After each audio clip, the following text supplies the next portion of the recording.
Hello everyone. Welcome to the new session of Animal Kingdom. So this is the third session for this chapter. Okay. In the previous session, we have completed some of the phylum and also the general characteristics that is followed for the classification of the animal. So the phylum which we have completed till now are the porifera. Okay. The poriferans are also known as pore bearing animals. Okay, they are also called as pore bearing animals. So we have studied about that. After that, we have studied about the next phylum, that is the Nidaria. Okay, or also called as the cylindrids. So we have studied about that, and one of the very key feature of this particular phylum was that they are having the nematocyst cells in their tentacles. Okay, not only the tentacles, whereas the organism which do not have these tentacles, they are also having on their general body surface. So this presence of this particular cell is very important and is the key feature of this the phylum organism that is not found in any other phylum. Going back to the poriferan, so poriferan is also having one very important cell that is not found in any other phylum organism. That is the coinocyte cells, collar cells. We also call as collar cells. So this is present in the cavity that is called a cylindron. Okay, and that helps into take the food material, helping to excrete out the extra waste material. Okay, so that is very important. So coinocytes, do remember, coinocytes is found in the poriferans, whereas the nematocyst cells or the nematoblast cells are found in the cnidarians. The next phylum is the Ctenophora. Okay, the Ctenophora are having the this comb jellies, and they are also very important, and they are having the bioluminescent, right? So they can, you can see them in the dark when they show this fluorescence or the bioluminescence characteristics. Okay. Okay, moving to the next phylum was the Platyhelminthes. Okay, platyhelminthes. So platyhelminthes are also having some of the very important characteristics that make them very different from the other phylum. Okay, so they are having the general body surface that is that can be divided into the dorsal and the ventral surface. So they are also called said as a dorsiventral flattened. Okay, and after that they are having the suckers and hooks. So with the help of hooks, they get attached to the body surface, and they can suck the food material from the suckers. They are they can absorb the food material, so they are like a parasite. Generally they are parasites, and the examples are uh, uh, uh, planaria as well as the flatworms. Flatworms, we call it that is the uh, Taenia solium. Okay, Taenia solium, one of the example, and fasciola also. After that, we are having here the phylum Aschelminthes. Aschelminthes are also called as roundworms. Roundworms. Okay, so let us start today's session with the first phylum, that is the aschelminthes. From the previous three phylum we have already covered up. Okay, now we will talk about the phylum aschelminthes. So they are called as roundworms. The body of the aschelminthes is circular in cross section. So whenever you cut this worm, okay, you will see that they are having this circular structure, circular body. Okay, like this. So they appear as a circular in the cross section, hence they are named as roundworms, and that is why they are known as roundworms, because they are showing this circular shape in the cross section. And when you see the flatworms, so this is the flatworms, and when you cut it, you see the cross section is like this. Okay, this is the cross section. So they are having the dorsal surface and they are having the ventral surface.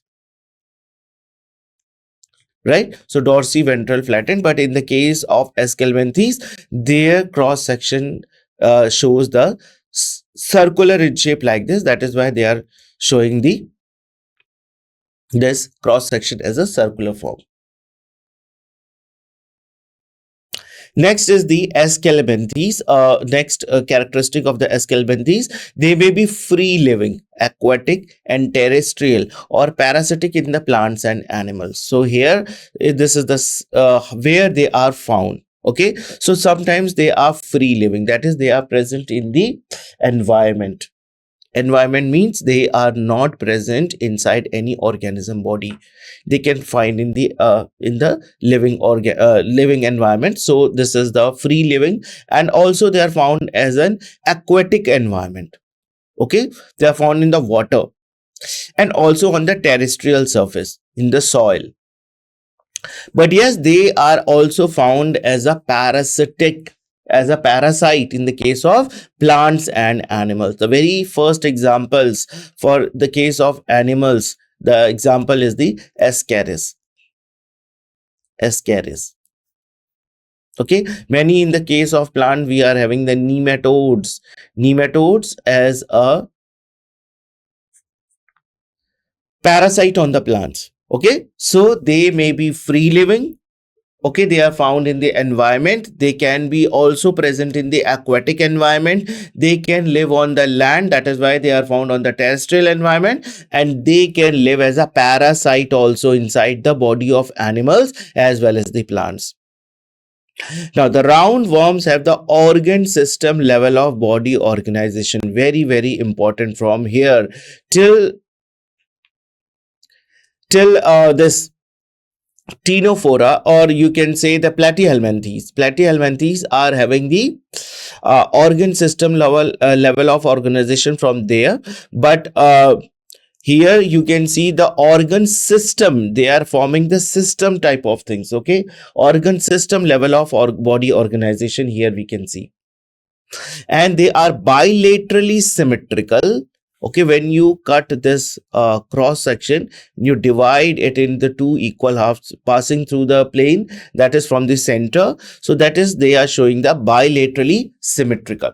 Triploblastic, again they are having the ectoderm,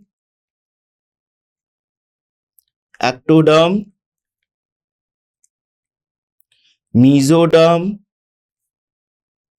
and endoderm. These are the three layers that is found at the time of their development, embryo development. Okay, and these three layers are there that forms the different organism, different their organs. Okay, the ectoderm will form some of the organs, mesoderm will form some different, and in the same way endoderm will form some other organs of the organism. So they are triploblastic in nature, and they are also pseudocoelomate animals. The body cavity, very, very important. The body cavity, we can see some of the cavities like this. Pseudocoelomate. This is not the true body cavity. Pseudocoelomates. This is not the true body cavity. And this is one of the very important feature of this particular phylum. Only phylum that is that found the pseudocoelomate body cavity, aschelminthes, right? Alimentary canal is complete with the well-developed muscular pharynx. So this is again one of the very important feature. From here you can see they are having the alimentary canal complete. In the case of platyhelminthes, alimentary canal was not complete. Incomplete alimentary canal we can see there. Okay, alimentary canal is not complete. And in the case of aschelminthes, so from the aschelminthes you see that they are having the complete alimentary canal. What is the meaning of this complete alimentary canal? The worm is having two opening. The worm is having two opening. First, the opening that is the called as mouth, from where they take the food material, and the another opening at the other end, that is called as anus. When they are having these two opening, then we can say that organism alimentary canal is complete, and they are having well developed muscular pharynx. Okay, so if you see the organism mouth, they are having the muscular pharynx, so that they can take the food material from the outside environment, right? So they are having this muscular pharynx, well developed muscular pharynx. Okay, so this is a very important feature from the phylum aschelminthes, that they are having the alimentary canal complete and well developed muscular pharynx. Next feature, an excretory tube removes the body waste from the body cavity through the excretory pore. Now they are having one another pore that is called as excretory pore.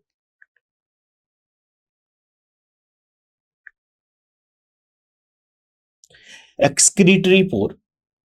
Now, what does this excretory pore do? This excretory pore take the body waste.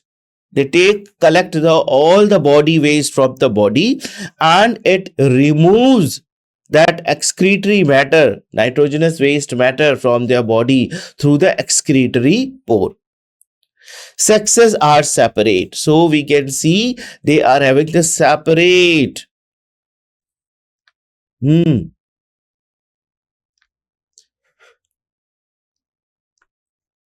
Female and male. Sexual dimorphism, you can see the phenomena is here. By just seeing the appearance, okay, the body structure and the size of the body, you can say that this is a male and this is a female. So sexual dimorphism phenomena is also here. Sexual dimorphism. Sexual dimorphism phenomena we can see in the case of aschelminthes. So here the sexes are separate, means we are having the two individual, one will be the male and another will be female. So that is why the sexes are separate, and such organisms are called as dioecious. Such organisms are called as dioecious. Males and females are distinct. So here you can see the males and females are distinct. So this is very, very important. These three features are very unique to this particular phylum. The first thing, the alimentary canal is complete. That is, they are having the two opening. Okay, the mouth that is there to take the food material, and another opening that is present at the another end of the alimentary canal, that is the anus, right? And they are having a very well developed muscular pharynx that helps them to take the food material. Excretory matter has been removed through the another pore that is called as excretory pore. So whatever the nitrogenous waste material that is present inside the body, okay, time to time it is removed by this excretory pore. Again, the sexes are separate, means they are dioecious animals. Males and females are distinct, and you can see the sexual dimorphism phenomena also here. You can see the organism and you can say that this one is the male and this one is the female just by the appearance. So often the females are longer than the males. Sexual dimorphism.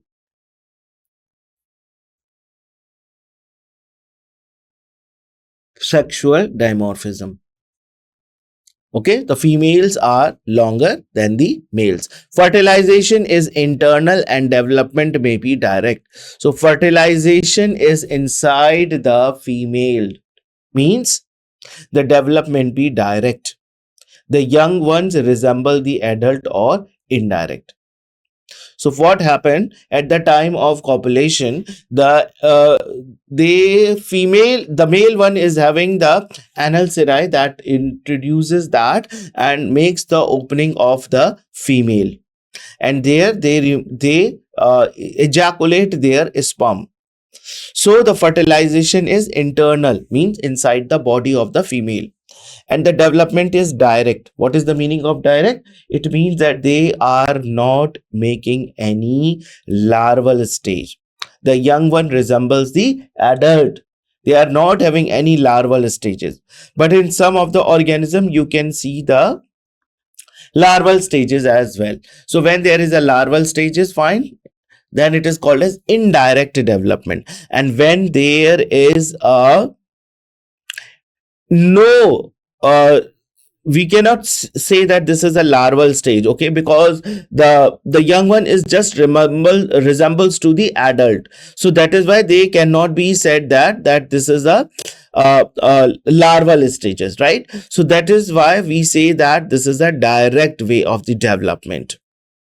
Now, if we talk about the examples, then Ascaris, which is also commonly known as the roundworm, Vaucheria, filaria worm, that is causes the elephantiasis disease, elephantiasis, and ankylostoma, that is also known as the hookworm. So you must remember the scientific as well as their common names. Okay. So here comes the another phylum that is called as annelida, the third type of worm, annelida. This is commonly known as segmented worm. Segmented worm, right? So they may be aquatic. Okay, they are found in the marine as well as the freshwater environment, or sometimes they are found in the terrestrial environment as well. So generally they are aquatic, and aquatic means they can be found in the marine environment where the salt is there, and also they are found in the freshwater environment, and sometimes they are the terrestrial. So if we talk about the aquatic example, then this is the Nereis, and if we talk about the terrestrial, then we can say that earthworm. Okay, free living and sometime parasites. So these are the free living. Earthworm live in the soil, in the okay, on the land, in the soil. So they are free living. Nereis, that also live in the water, free living. But sometimes some of the organisms are parasitic. So the best example is the leeches. Leeches. Hirudinaria, right? So we are having the aquatic type of annelidans, we are having the terrestrial types. Okay, these aquatic and terrestrial both comes under the free living. Examples are the Nereis, that is the aquatic, found in the aquatic environment, whereas on the terrestrial type of environment we are having an example, earthworm, and sometimes they are parasite also. So leeches are the best example for the organism, the annelidans that are parasitic in nature. They exhibit organ system level of body organization and bilateral symmetry. So here you can see they are also having the organ system level of body organization. So they are forming the system, they are having the organ and they are forming the systems, right? So some of the organs, like they are having the heart. Okay, that heart is not so much developed as we see in the case of mammals or the aves, but yes, they are with the presence of heart we can see in the case of this particular organism. So organ system level of body, now organs is there, right? uh, then they are showing the bilaterally symmetrical. The body can be divided into bilateral symmetry. So suppose this is a worm, segmented worm. Okay, so this is the worm. You can divide the worm from here into two equal halves like this. So this is the symmetry. This is the line of symmetry, and dividing the organism into two equal halves. So that is the bilateral symmetry. Bilateral symmetry. And they are triploblastic. Triploblastic, that they are having the ectoderm, mesoderm, and also endoderm, ectoderm, mesoderm, and endoderm. Metamerically segmented and coelomate animals. Very, very important feature of this particular phylum. Metamerically segmented. If you see, if you cut the earthworm, suppose I'm showing this from the outside, you see the organism like this. Okay, but when you cut it, suppose you cut this. So from inside, organs are placed like this. Okay, from inside, you can see this line of the segmentation from inside and also from the outside.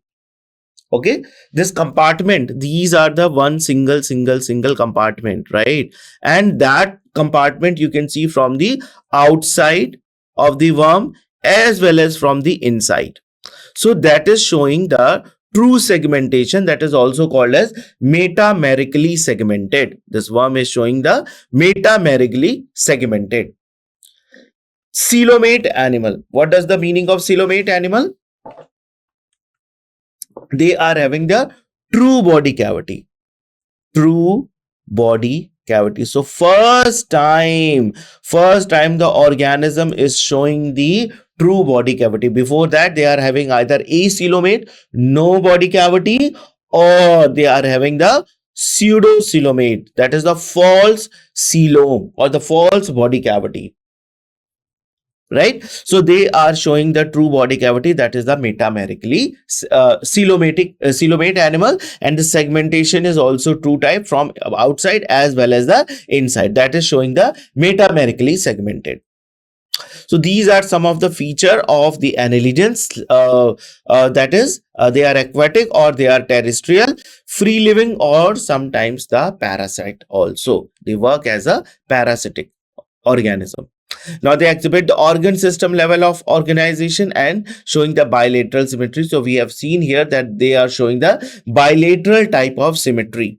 Triploblastic, the organism is triploblastic. 3 germ layers we can see: ectoderm, mesoderm, and endoderm. So this is again one of the very, very important feature of this particular phylum. Metamerically segmented. Metamerically segmented means from the outside and from the inside, you can see the suture or you can see the lining that is dividing the segment. So means the segmentation can be seen in the organism from inside as well as from the outside. That is the metamerically segmented. Coelomate animal, true body cavity is found first time in the annelids. Their body surface is distinctly marked out into the segment or the metamers, and hence the phylum Annelida, that is called as annulus or the letting ring. So this is very, very important feature. Here you can see the two organisms, that is the Nares and Hirudinaria. Okay, clam worm. This Nares is also known as commonly as a clam worm, right? And there is this Hirudinaria, that is leech that suck the blood. Suck the blood from organisms. So they are having the suckers like this that get attached to the body surface of some animals, including the humans, and they can suck the blood. So such organisms are called as sanguivorous.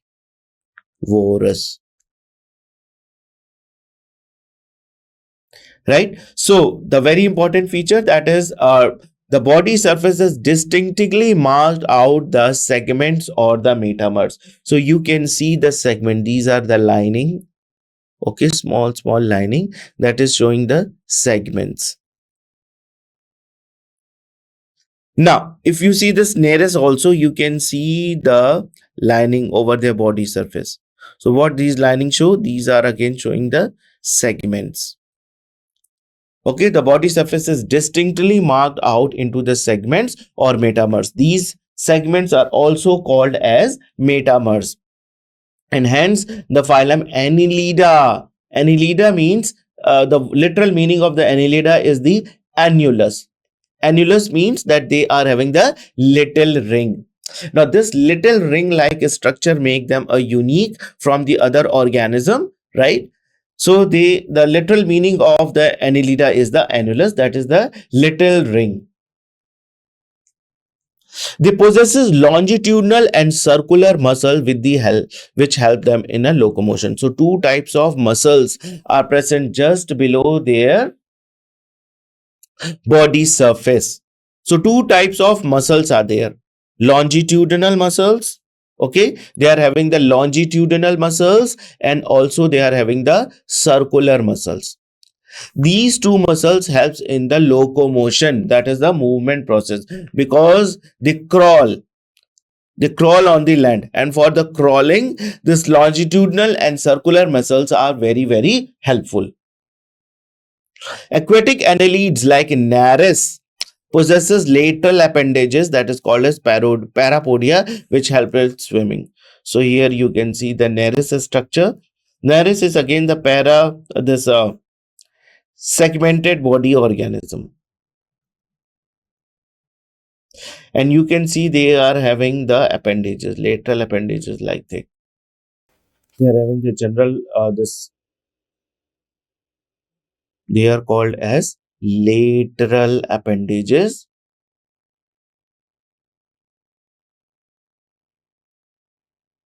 that is called as parapodia. So this can be asked in the examination. The organism that helps in locomotion or swimming in the case of Nares. So that is the parapodia, that is also called as the lateral appendages, parapodia, right? Which helps in swimming because they are aquatic annelids. A closed circulatory system is present, very important. Closed circulatory system is present means blood is not filled in the body cavity. The blood is flowing in a specific way via blood capillaries. So they are having the proper blood capillaries in their body running.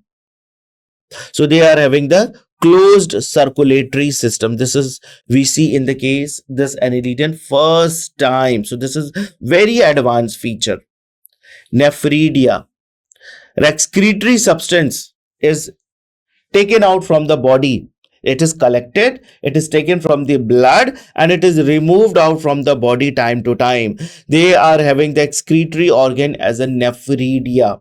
So you can compare the kidney in human, nephridia in the case of annelidians, right? So this is nephridia, helps in osmoregulation. Helps in osmoregulation means they maintains the body water. How much water is present in their body, it is maintained by them. Means osmoregulation in Nares, you can say, or any other annelidian, you can say, is maintained by the nephridia. And also the excretion removal of the waste material. So they are generally acquiring the water. Okay, they are not giving out the water from the as a waste from their body. So that is the osmoregulation. They are maintaining the water balance, and they are removing the excretory substances. Neural system consists of the paired ganglia. So they are having the paired ganglia like this. Okay. So this is the head region and this is the tail region. So they are having the connection in between, right? So the nervous neural system is consist of the paired ganglia and connection by the lateral nerves to the double ventral nerve cord, right? So let us just summarize it. They possesses the longitudinal and circular muscle that helps in the locomotion. For the locomotion process, they are having longitudinal as well as the circular muscles, and these muscles are present just below their body surface. If you talk about the aquatic annelids, then they possesses the lateral appendages that is called as parapodia. In the case of Nereis, we can see the parapodia. But in the case of earthworm, the locomotory organ is the CT. Okay. a flap like structure that is present out the body surface like this. They are so minute you cannot see with the naked eye, but yes, they are having the CT that is also appendages, and that helps in the locomotion. Whereas in the case of the appendages that is found in the parapodia, you can see here, so large appendages, and that is we can see, but the CT that is present at the body surface of the earthworm, that we cannot see, right? Circulatory system is a closed type, means the bloods are flowing through the vessels. They are having the distinct arteries and veins, and also the blood capillaries, and they are having the heart also. So they are having a very peculiar type of circulatory system, and the first time the circulatory system is a closed type in the case of annelida. Nephridia is the excretory organ that helps in the osmoregulation, maintaining the water balance and salt, as well as the excretion, means giving out all the nitrogenous waste material from their body. Now, the neural system consists of the paired ganglion. So here you can see they are having working as a taking the messages from the outside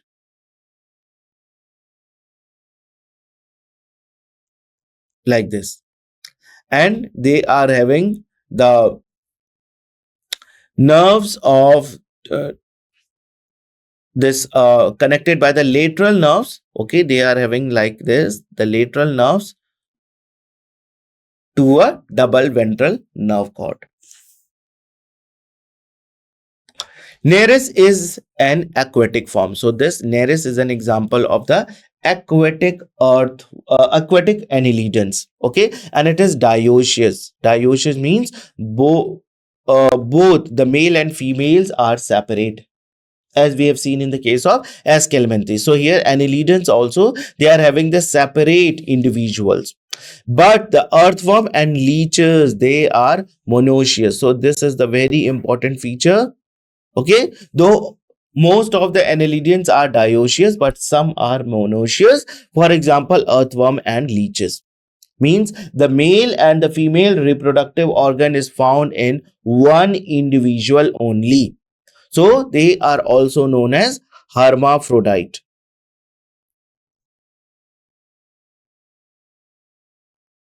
What are hermaphrodite then? Organisms that bearing both the male reproductive organ as well as the female reproductive organ. They are called as hermaphrodite. Examples, if we talk about the examples, then we are having the Nereis, Ferritima posthuma, that is commonly known as earthworm, and they are the friends of farmers. Hirudinaria, book-sucking leech, blood-sucking leech.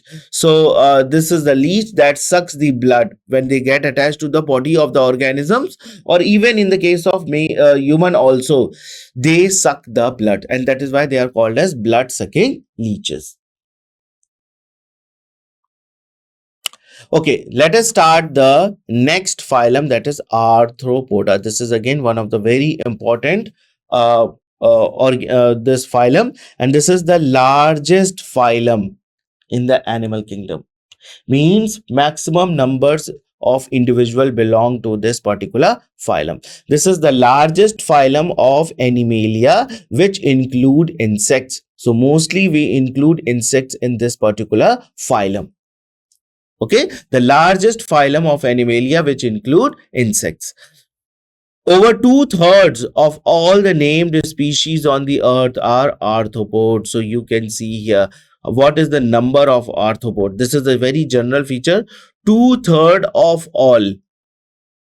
Suppose we are having the X organism totally on the earth, then 2 by 3 of X will be arthropodans. So how huge number they are having, you can imagine, right? So this is the largest phylum of animals that belongs to that includes the insects, and two-thirds of all the named species of the earth are arthropodans. So here we can see some of the arthropodans. We can see here the locust. This is the locust. This is the butterfly. This is the scorpion. and this is the prawn, right? So locust, butterfly, scorpion, and prawn, these are all the members of this particular phylum. How different they are, you can see the difference in the butterfly and the scorpion, right? In the case of prawns also, but this, they are having some of the features very like common, and that is why they are kept in this particular phylum, arthropodans. They have organ system level of organization. Again, they are, you can see the organ system level of organ. They are having the respiratory system, they are having the circulatory system, they are having their own digestive system, they are having their own reproductive system, as well as the nervous system. They are bilaterally symmetrical, triploblastic, segmented, and coelomate animals. Very, very important. Bilaterally symmetrical. Bilaterally symmetrical means the organism can be divided into two equal halves. So suppose this is a butterfly. Okay, this is a butterfly, and we cut from this middle, passing through the center. Then we can divide it into two equal halves, first and second. So these two equal halves are mirror image to each other, and that is why they are called as bilaterally symmetrical. Bilaterally symmetrical. Triploblastic, the organism, if you see the embryo of these organism at the time of development, you can see the ectoderm, ectoderm, mesoderm, as well as the endoderm. Okay, so this is a very, very important. They are bilaterally symmetrical and triploblastic. Segmented, so you can see the segment. Their body can be divided into three parts. Okay, head, this is the thorax, and this is the abdominal region. So here we can see this is the head region. So in the head region, what they are having? They are having the eyes also, and they are having this antenna attached to it. So that is the head region. Now they are also having the mouth parts. Okay, that mouth part is adapted according to the type of food they are taking, whether they are taking the food by the sucking the nectar, or by cutting or chewing, right? That type of mouth parts they are having. Segmented the body, so that is why this is the head region, this is the thorax region, thorax, and this is the abdominal region, abdominal region. So three region, the body can be divided into three parts: head, thorax, and abdomen. And you, with the help of this, the thorax, they are having the three pairs of wings. Okay, three pairs of legs with two wings, and they are coelomate. Coelomate means true body cavity. True body cavity. Body cavity is true. The body of arthropod is covered by the chitinous exoskeleton. So we find chitin covered, their whole body surface is covered by a chitin, that is a type of carbohydrate. Carbohydrates. Chitin is found one place more, that is the cell wall of fungi, that is made up of chitin, right? And here we can see the exoskeleton of all the arthropodans, that is made up of chitin. This is a very, very important feature of this phylum. The body consists of head, thorax, and abdomen. So here you can see the body can be divided into head, thorax, and abdomen. So the thorax region, with this, they are connections of the wings and the legs. They have a jointed appendages. Okay, so this leg region, if you see the leg, one joint, one, this is the appendages, two appendages, three appendages, and there are having the small appendages over here. That is why they are called as jointed appendages, right? So the Organ system level of organization we see in the case of arthropodans, they are bilaterally symmetrical. Body can be divided into two equal halves. That is why they are said as they are bilaterally symmetrical. Triploblastic, the organism can be, if you see the developmental stages of this organism, we can find three layers: ectoderm, mesoderm, and endoderm. Segmentation, we can see the segments in the body, okay, and the body can be divided into three unequal parts: the head region, which is smaller than thorax, quite larger than the head region, and the abdominal, the largest one, you can see here, okay. Now, they have jointed appendages. So, the legs you see here, it is in this form, jointed appendages.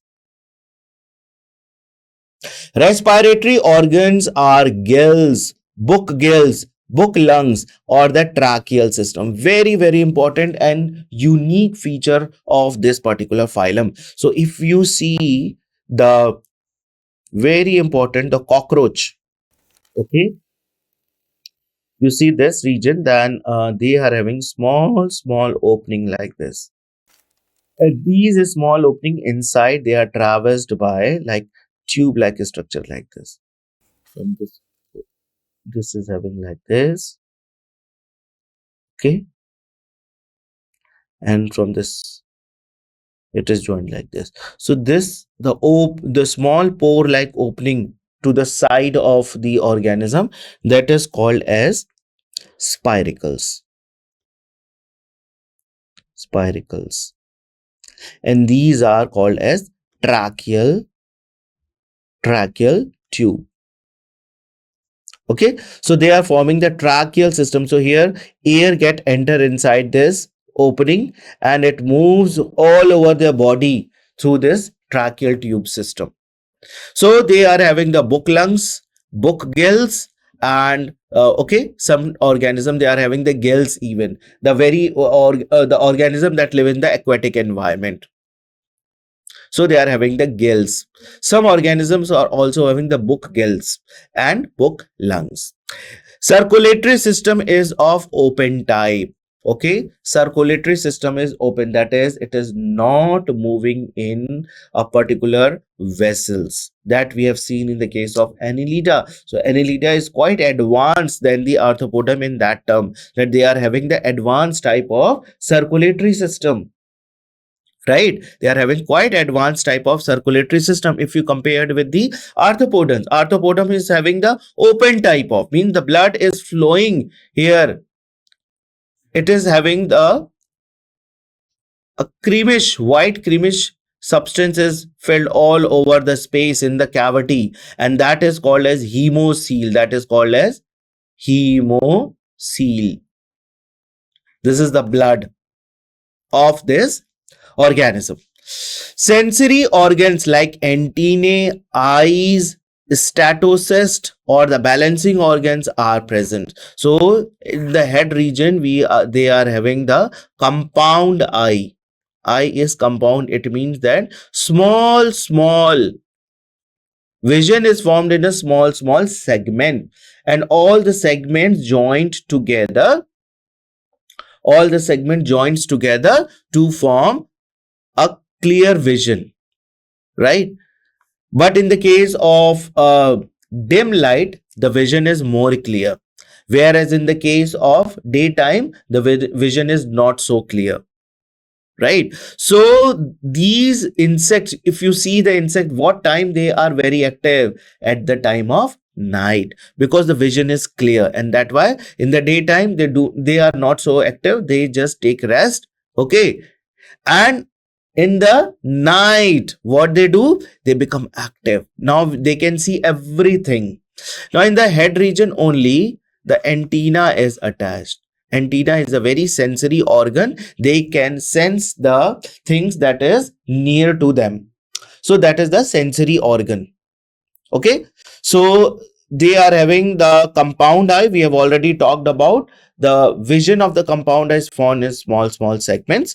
or there are having the statocyst, that is again the balancing organ that is found in this organism. Balancing organ, that is the statocyst. Okay.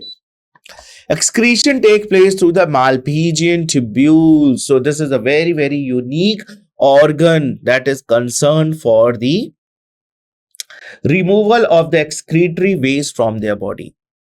Malpighian tubules. So nephridia in the case of arthropoda, Malpighian in the case of Malpighian tubule in the case of arthropodans. So kidney can be compared with the Malpighian tubules. So it is attached to the alimentary canal. Okay, in the abdominal region, they are attached to the alimentary canal, and they take away all the nitrogenous waste material which is present in the this hemocoel. Right? So they are mostly dioecious. They are mostly dioecious. So it means that they are having the separate male and female individual. Fertilization is usually internal. Means the fertilization, they deposit the sperm inside the cavity, that is the reproductive cavity of the female individual, and there the fertilization takes place. The egg are there, the fertilization is internal, and they are mostly oviparous, means they lay eggs. They lay eggs. Development may be direct or indirect. So sometimes they form the larval stages, right? That is the indirect development, and sometimes they do not form any type of larval stages. So that is the direct development, right? So these are again important feature of the arthropodans. Moving forward, now examples: economically important insect, apis, that is the honeybee. Okay, honeybee, which is very, very important for the human kind. So this honeybee, that is scientific name is apis. Bombyx, silkworms, that gives you the silk, right? And lacifer, lac insects. So these are some of the very economically important insects that we provide. From apis, honeybee, they provide honey. Bombyx, that they provide silk, and lacifer, that provide the lac that is used to make different articles. Now they are also working as a vectors, means spreading the disease from one organism to the another. So in that we can see here Anopheles mosquito, Culex and Aedes mosquito. These are the different mosquitoes that spread the pathogen. They are having the pathogen inside their body, and they can spread from one organism to the other. Gregarious pest, locust. Okay, this is the gregarious pest that we can see in our crop field. Wherever they come, they destroy all our crop. Okay, that is why they are called as gregarious pest. Living fossil. So some of the arthropodans are also found as a living fossil. So this Lumulus, that is also known as king crab, this is a living fossil. Still this organism is living. Okay. So this is all about this session. In this session, we have completed from the aschelminthes, annelida and arthropoda. These three very important phylum of from the invertebrates. Okay, then we will have some more sessions to complete the rest of our phylum. Till then, thank you very much.